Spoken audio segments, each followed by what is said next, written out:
rim ng gulong, hindi mo palitan, baguhin mo ito, kumapal, lumapad o ano pa man yan, walang paglabag sa batas. Sabi sa Section 5, the modifications involving safety and environment shall not be allowed, such as the following: Cell, chassis, extended chassis, robot arm, change of rim. Ay, hindi 5,000. Hindi, no. Hindi, bibigyan ko siya ng pangmulta. Hindi.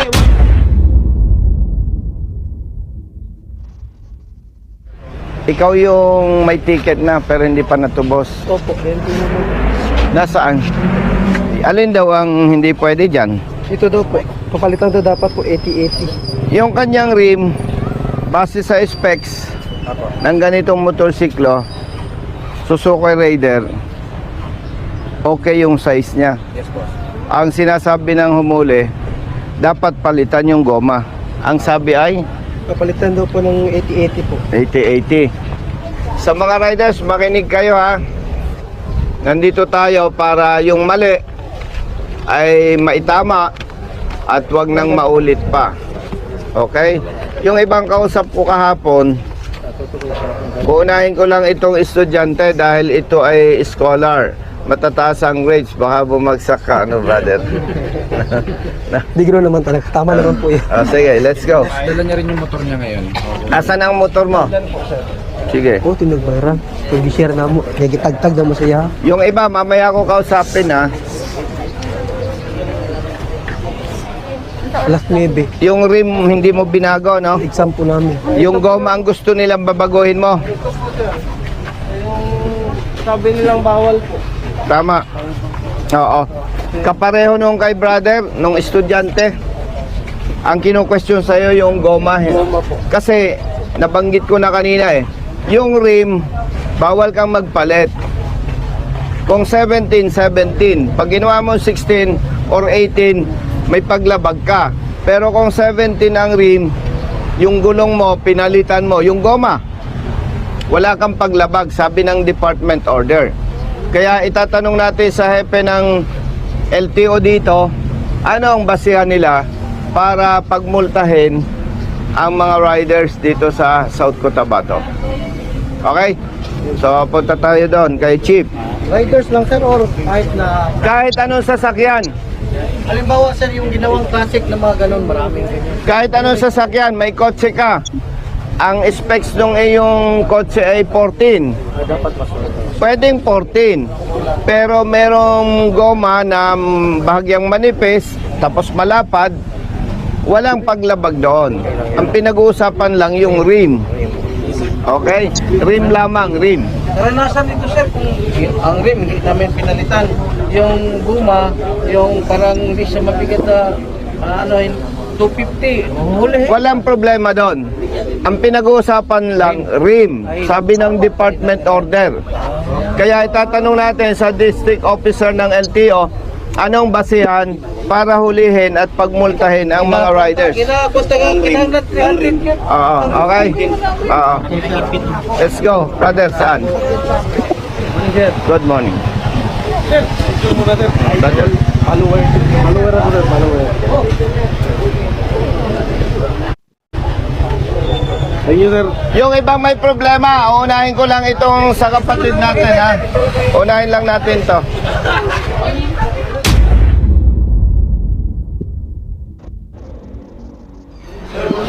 Good morning, brother.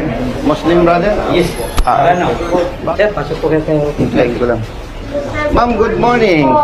Ma'am, by the way, public service, naka-video tayo kasi wala tayong pag-uusapang personal. College student ka, no? Opo.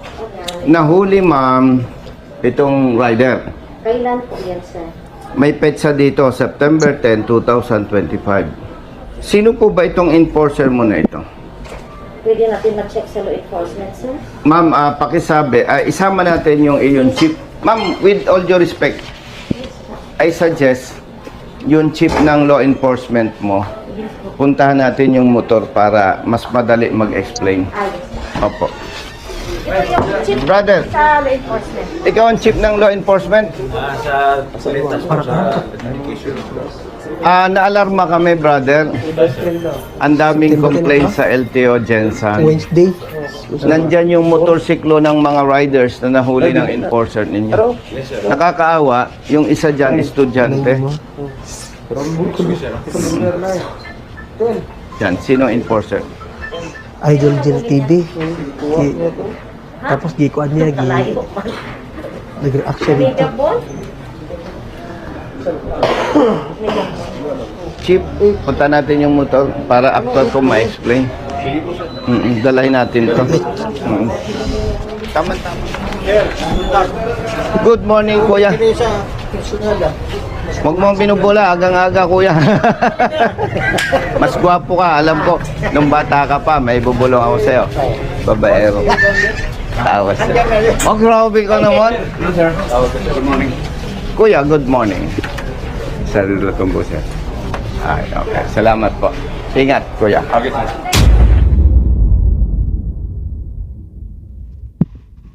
Taga rito ka. Opo sir, tutusin na po pero from Marawi City. Kapatid na Muslim ka? Yes sir, para lang. Alam mo, brother, ang gusto lang naman natin, tamang Chef po, kuya. apprehension. Opo sir, dapat lang sir. Palagi kitang napapatawid sa ano, sir. Brother, ikaw ang inspector? Yes sir. Good morning. Nandito ako, hindi para makipag-away sa LTO. Yung mali na panghuhuli ng tao natin, gusto natin i-correct kasi kawawa ang biktima. Tama sir. Ito, estudyante. Minamadali ko lang dahil may exam pa siya. Paano ang pagkahuli sa'yo? Malit daw po yung gulong ko sa unahan. Ano daw ang mali dyan? Dapat daw po palitan pa daw ng mas malaki nito. Yung 80-80 daw po. Kasi hindi daw pasok sa standard. Merong department order.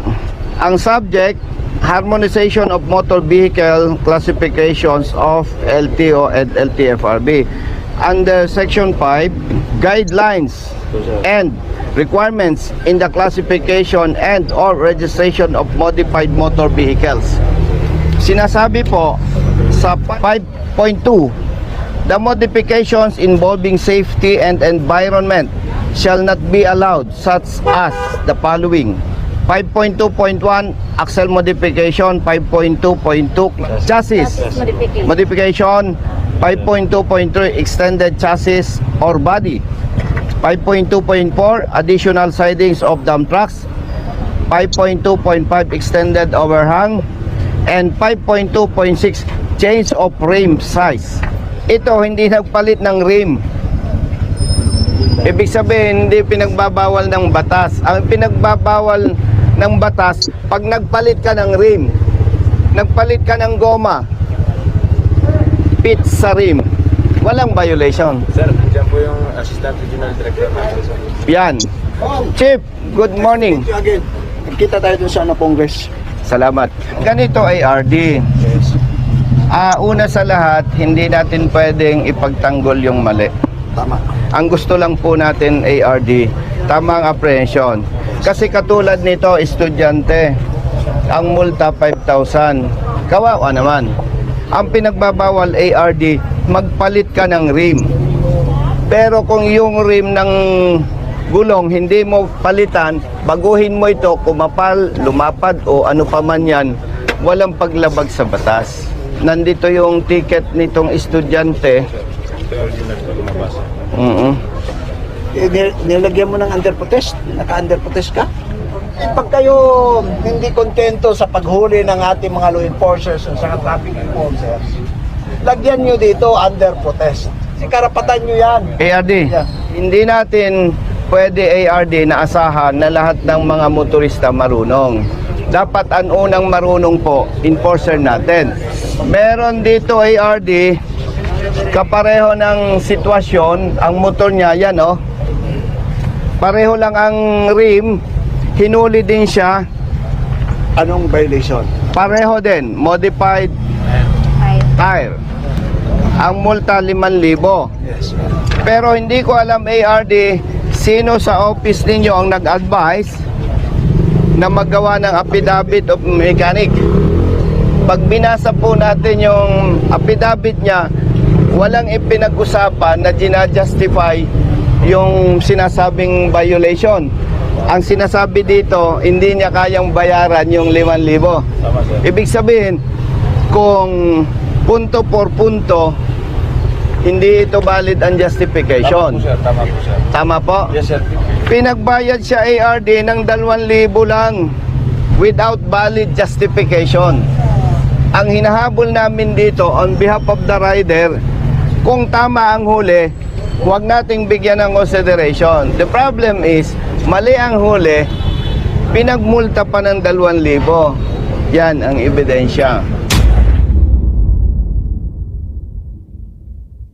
Sabi na mga pagsalita, sir. Yes. Sige. Ito po kasi, sir, is hindi po ito dito huli na under dito na office. Sa extension office po ito sa Tumblr.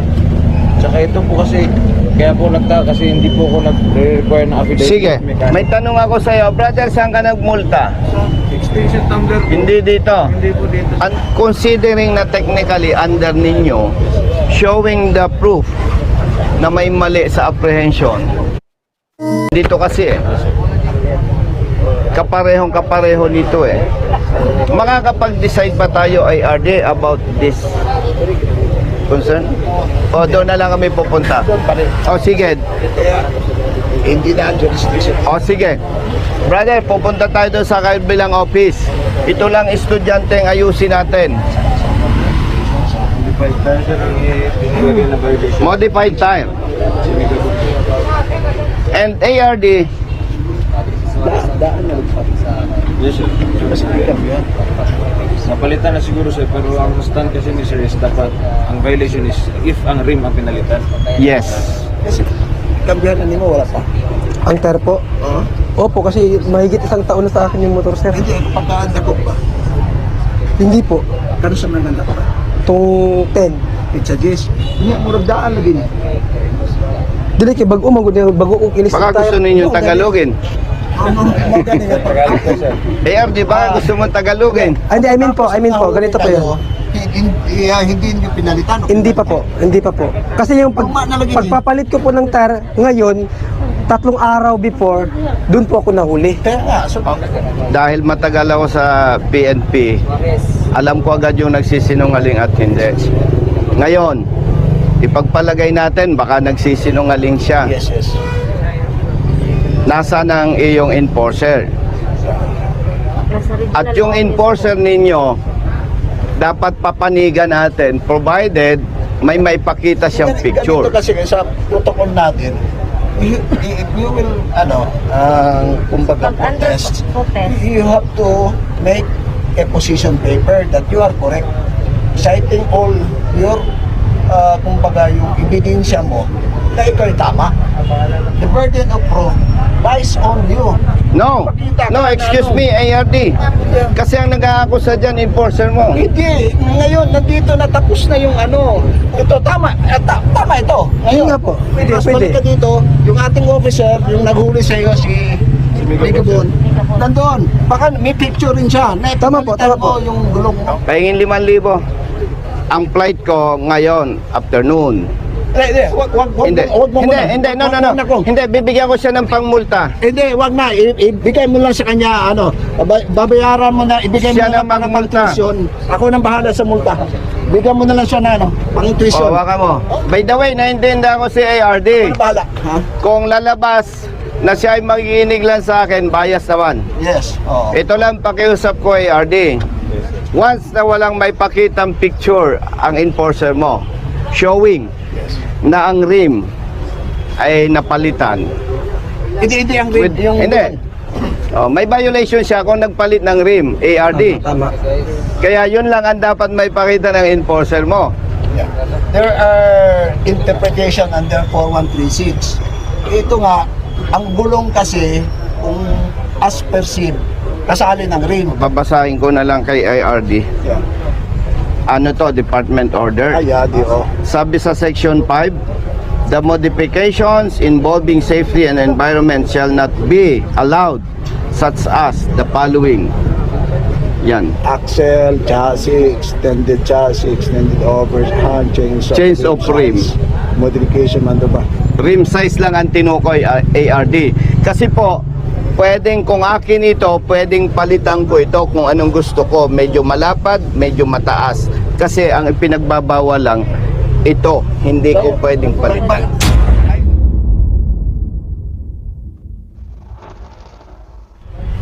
Violations indicated. So magkaiba na. Tire at saka rim. Di ba?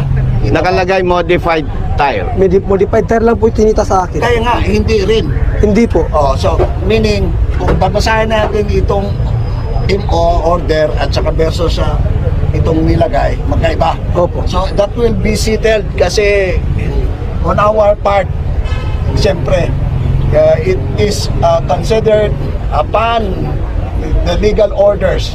Yun ang sinusunod natin mga law enforcers. Pag merong kakulangan, so pwede natin masitil yan. After which, there should be an adjudication. There should be a notice and hearing. Ha? Ganon. So, ugma, bakante ka? After class ko po. Ugma. Alauna. Okay, I will also notify, inform si Bigabon for that. Pero anyway, sagdi lang, ayaw mo kabalaka, the good, the kind Congressman Busita, anyway, nagbigay na ng ganon. Ako na bahala dito sa para masitin. Okay, may huling request ako sa iyo, ARD. Yes. Once na na-resolve ito, Yeah. at nakita po ninyo na may mali, ulitin ko, kung nakita po ninyo may mali sa part ng enforcement personnel, ang request ko lang po, kasuhan natin Hindi, ang... para sa akin po, hindi, walang mali para sa akin. Because they are equipped with our law enforcers pag nandoon na sa ground. They are considered acting in good faith and with legal orders. Exita rin natin kung siya ngayon ang nagkamali.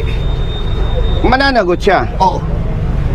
Tingnan na. Di ba magmulta siya? Yes. Ay kung mali ang enforcer natin, halimbawa lang, I am not saying na mali nga siya, kasi may proseso. Yes. Kung mali ang enforcer natin, sorry na lang siya. Pero ito Ganun po ba? Ito na lang kung, okay, there is that RAAB, Regional Arbitration Adjudication Board, of which I am the chair. You file a complaint. Okay, ganito Pwede na lang. ARD, sa harapan mo, Yes. kinaklaro ko, pag mali si motorista, multa. Pag mali si enforcer, hindi pwedeng sorry. Kung maimbestigahan ninyo at mali ang huli sa Ganito na lang, sa I will rider. help you But this time, nagkausap na tayo. Kung sigurado kang tama ka, file a complaint. Pwede Kasi po. Pagkatapos niyan, we will convene the board, the administrative arbitration board. By that, kung tingnan natin doon, kung tama ka o mali, Pwede po. para doon, kami kasi kung recommendatory lang ako being the chair, meron tayong director at meron tayong ASEC. Sabi ko, after investigation, kung lumabas na may violation siya, multa siya. Yes. Kung lumabas, base sa legal documents at ebidensya na enforcer, kung lumabas na mali ang enforcer mo, ang tanong ko, ang request ko pala, sorry, bigyan ng administrative sanction yes. after investigation. And tayo naman, walang personal issue. Ang issue lang dito, public interest. Kung hindi kami masatisfied at hindi ninyo mabigyan ng administrative sanction ang tao ninyo, with respect sa iyo, dahil magkaharap tayo, magpapile kami ng kaso dito sa inyong enforcer. Ang gusto lang natin, maitama yung mali. Dahil for your information, kung hindi po ninyo alam, naalarma kami sa Kamay Nilaan dahil ang daming complaints sa General Santos City LTO na magkakapareho. Kaya nga, bago ako pumunta ARD, nagbasa ako, nag-research ako at may dala akong department order, may dala akong specs nandito. And with respect sa iyo, okay, re-respetuhin ko yan dahil wala dito enforcer, kaya nga hinahanap ko eh. At alam ko naman na hindi tayo magiging bias, ARD. So, brother, we are hoping at nagtitiwala tayo, hindi naman sila magiging bias. Sana po. Meeting nyo. Yan. Nice meeting you, IRD. It's in the interest of service. Di ka nag-iisa, basta sa tama may kakampi ka. Nandiyan si Colonel Busita, nandiyan si Colonel Busita. Huwag ka nang manamba, di ka nag-iisa, basta sa tama may kakampi ka. Nandiyan si Colonel Busita, nandiyan si Colonel Busita. Bilag sa init, minsa'y basa din ng ulan. Pawis na gumuguhit sa mismo ring katawan. Kadalasang sumisingit, pagod nararamdaman. Ngunit diretso sa pagpihit, kumalaman ng tiyan. Bawat daan ng masikip, pinipilit malusutan. Marating lang ang lugar na dapat kong puntahan. Maiharap